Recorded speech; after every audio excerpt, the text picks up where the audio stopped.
اگر تم توبہ نہ کرو تو تم بھی انہی کی طرح ہلاک ہو جاؤ گے۔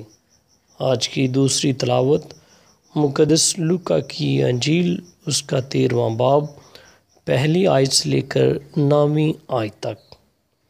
اسی موقع پر بعض حاضر تھے جنہوں نے اسے ان جلیلیوں کی خبر دی جن کا خون پیلاطس نے ان کے ذبیحوں کے ساتھ ملایا تھا، اور اس نے جواب میں ان سے کہا، کیا تم سمجھتے ہو کہ یہ جلیلی باقی سب جلیلیوں سے گنہگار تھے کہ ان کے ساتھ یوں ہوا؟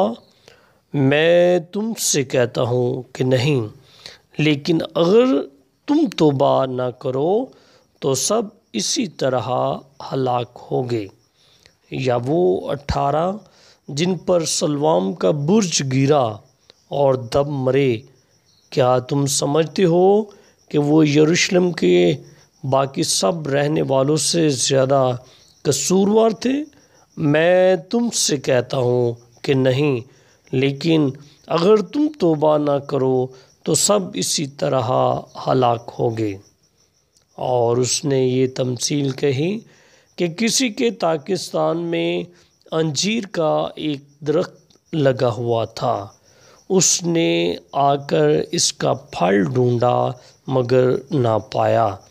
تب اس نے کرام سے کہا، دیکھ، 3 برس سے میں آ کر انجیر کے اس درخت میں پھل ڈھونڈتا ہوں مگر نہیں پاتا، اسے کاٹ ڈال، یہ زمین کو بھی کیوں روکے رہے؟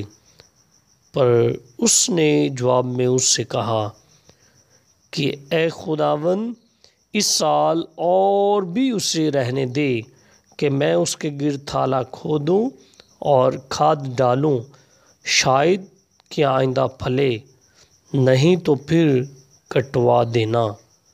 پاک کلام کے پڑھے اور سنے جانے پر خداوند کی خاص برکت ہو۔